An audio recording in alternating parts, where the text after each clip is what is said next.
J.R.R. Tolkien's Lord of the Rings is a timeless masterpiece, celebrated for its intricate world building, compelling characters, and profound themes. While Sauron stands as the primary antagonist of the iconic trilogy, his master Morgoth casts a much longer, deeper shadow over the entire history of Middle-earth. This video will delve into his origins, motivations, and devastating impact of Morgoth, exploring the details of his existence and the influence on the world of Arda. Greetings all, I'm your guide, the Archivist. Today I will look at Morgoth, his origins, his influences on the events of Middle-earth, and his final fate. Before we begin, please remember to like the like and subscribe waystones down below, so that more people can learn from the archives. Morgoth, originally known as Melkor, was the most powerful of the Valar, the angelic beings who descended into the world to shape and govern it. He was gifted with immense strength, knowledge, and creativity. However, from the very beginning, a seed of rebellion and discord festered within him. Unlike his brethren, who sought to bring order and beauty to Arda in accordance with the will of Eru Ilúvatar, the supreme creator, Melkor decided to control and dominate. He craved absolute power and resented the authority of Ilúvatar and the harmonious efforts of the other Valar. This inherent desire for dominance manifested early in the creation of Arda. As the Valar sang the great music, a divine symphony that shaped the world's form, Melkor introduced themes of his own, dissonant and discordant, disrupting the harmony and imbuing the world with elements of chaos and destruction. This early rebellion foreshadowed the long and tragic history of what was to unfold. Upon entering Arda, Melkor immediately set about undoing the work of the other Valar. He razed mountains, carved out desolate wastelands, and poisoned the seas. He scattered his power throughout the world, corrupting its natural beauty and twisting its creatures to his will. This diffusion of his essence, while granting him widespread influence, also proved to be his eventual weakness, as it made him vulnerable to the combined efforts of his enemies.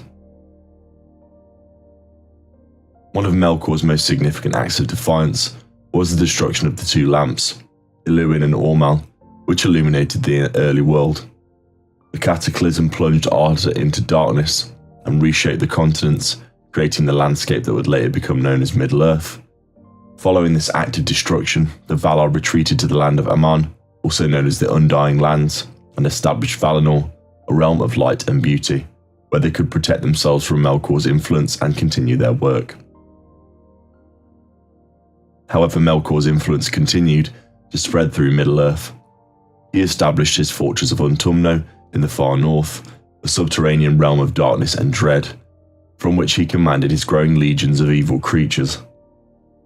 Among these were the Balrogs, powerful Maiar, lesser angelic beings corrupted to his service, and most importantly, Sauron, a Maiar of immense power and intellect who would become Melkor's most trusted lieutenant. The arrival of the elves, the firstborn of Ilúvatar, marked a new chapter in the conflict between Melkor and the Valar.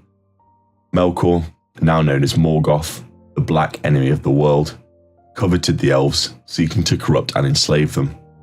He captured many elves and twisted them into orcs, a race of cruel and savage creatures that would become a staple of his armies. The Valar, finally realizing the full extent of Morgoth's evil and the threat he posed to the elves, launched a great war against him, known as the War of Wrath. After a long and arduous struggle, Morgoth was defeated, and his fortress of Utumno was destroyed, and he was captured and imprisoned in Valinor. However, his evil had already taken root in Middle-earth and would continue to fester even in his absence. After centuries of imprisonment, Morgoth feigned repentance and was eventually released by the Valar. However, this was merely a ruse. He secretly sowed discord amongst the elves, particularly the Noldor, the most skilled and powerful of the elven tribes.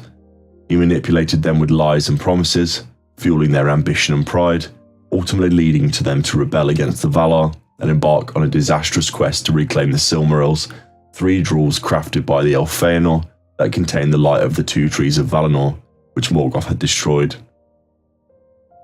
Morgoth stole the Silmarils and fled back to Middle-earth, establishing his new fortress of Angband in the north. The Noldor, driven by their oath to recover the Silmarils, followed him, leading to centuries of war and bloodshed in Beleriand. The wars against Morgoth in Beleriand are legendary. These wars saw the rise of great heroes among the elves, men and dwarves, figures like Fingolfin, who challenged Morgoth in single combat and wounded him before being slain, and Beren and Luthien, who daringly stole a Silmaril from Morgoth's crown, became symbols of courage and defiance against overwhelming evil. Despite these heroic efforts, Morgoth's power remained formidable, and Beleriand was eventually consumed in the War of Wrath. The War of Wrath, instigated by the plea of Erendil, saw the Valar return to Middle-earth with immense power. Morgoth was defeated and cast out of the world into the Void, a realm beyond the confines of Arda, where he remains imprisoned to this day.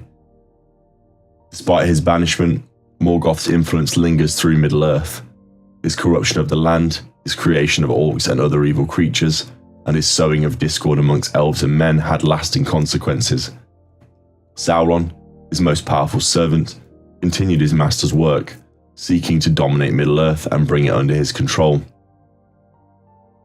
The themes of rebellion, corruption and struggle against evil are all central to Tolkien's work, and Morgoth embodies these themes perfectly.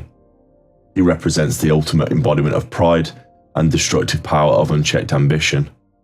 His story serves as a cautionary tale about the dangers of seeking power for its own sake and the enduring consequences of evil actions. While Sauron is the visible antagonist of The Lord of the Rings, Morgoth's shadow looms large, creating a darkness that extends far beyond the events of the Third Age. The divisions amongst men and elves, the existence of orcs and other foul creatures, and the very landscape of Middle-earth bear the scars of this ancient rebellion.